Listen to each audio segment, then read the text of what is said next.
So let's jump right into this story. It's about a young boy back in 1897 who comes face to face with one of the deadliest snakes on the planet. But what he finds out is that the most dangerous poisons, well, they don't come from fangs at all. And that brings us to this question right here. A 13-year-old boy is about to ask himself this, and honestly, it's a question that's going to follow him for the rest of his life. And it all started on one single, fateful evening. All right, so let's set the scene. We're in a village in India called Bankar, way back in 1897. And there's this kid, his name is Vinayak. And what's he doing?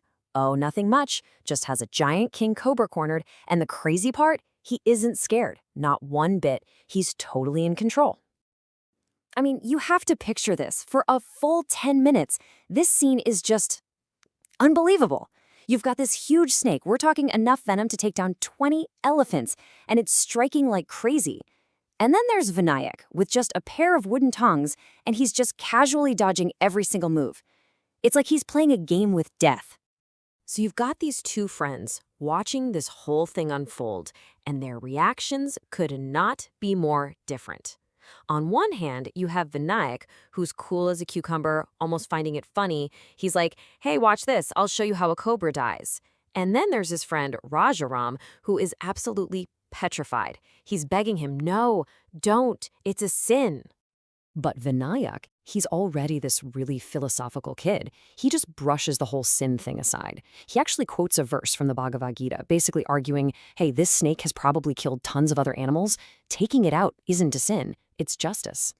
You know, despite all his talk, his friend's begging actually works. In the end, Vinayak just kind of shrugs, lets the snake go, and just tosses it down into the valley. He chose mercy. And he has no idea that he's about to encounter a venom so much deadlier than anything that cobra had. Okay, so the snake is out of the picture, the sun's starting to go down, and the two boys, Vinayak and Rajaram, are hanging out near this old, rundown mosque up on a hill. And this is where things take a turn. A single, thoughtless little action is about to kick off a whole chain of events. So Vinayak, just being a kid, picks up a stone and chucks it without thinking. It hits the mosque wall with a clatter. And then, bam, a man's voice just explodes from inside, shouting all these threats. The boys are totally startled, so they just book it. They start running, and as they do, they fly right past this group of men heading towards the mosque. But something strange happens. As he's passing this group, Vinayak actually slows down a little.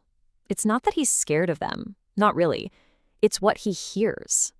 The little bits of their conversation that he catches in the dusk, well, it makes his blood run cold. What he hears is celebration. They're talking about these absolutely horrific things. People being killed, women abducted, houses burned down. But the tone, it's not horror, it's not regret, it's glee. They're happy about it. One guy literally says the day was amazing. And then, on top of that, comes this wave of pure contempt. They're laughing about the people they hurt, just writing off an entire community as if they're nothing. They say they're like goats trying to roar. And that's it. That's the moment he finds it. A different kind of poison, the venom of pure, raw hatred. So now he's walking home, all by himself in the dark, and it's all starting to sink in. This is the same kid who, just a few hours ago, was fearlessly toying with a king cobra. But now, he is shaken to his core, because he's just realized that the poison you find in a man's heart, that is so much more terrifying than anything you'll ever find in a snake's fangs. So he finally gets home, way too late for dinner, and his head is just reeling. Everything from the day, the snake, the men's words, that feeling of pure hate, it's all swirling around, and it's about to boil over. Sure enough, his father, Damodarpant, sees him and immediately starts scolding him for being late. And that's it. That's the tipping point. All that tension and fear and confusion from the day just erupts. But it doesn't come out as anger or fear. It comes out as grief. He just completely breaks down crying about his mom, who had died 3 years before. I miss Mother, is all he can say. Now, you'd expect his dad to comfort him, right?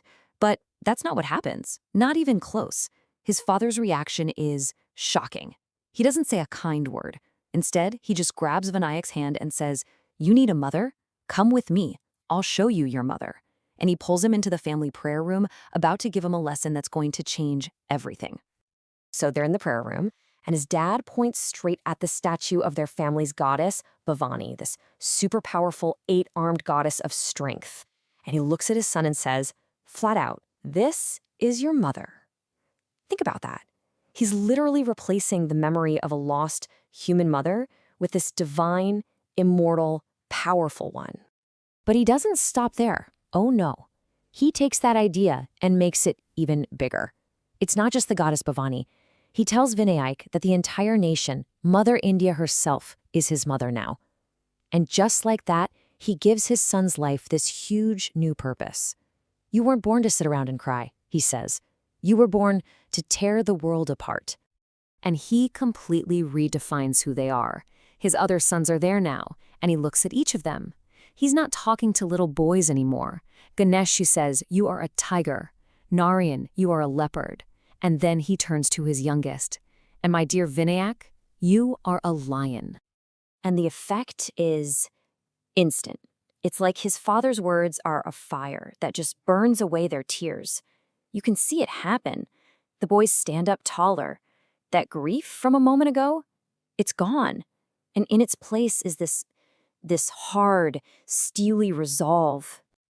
So let's just pause and think about that.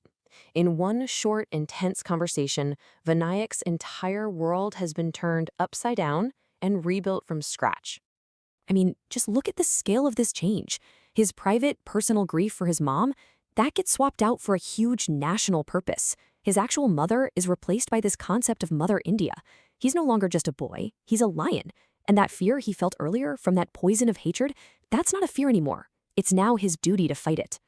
This one evening, this whole series of events, it was the fire that forged the man Vinayak would become. But it really leaves you with a huge question, doesn't it?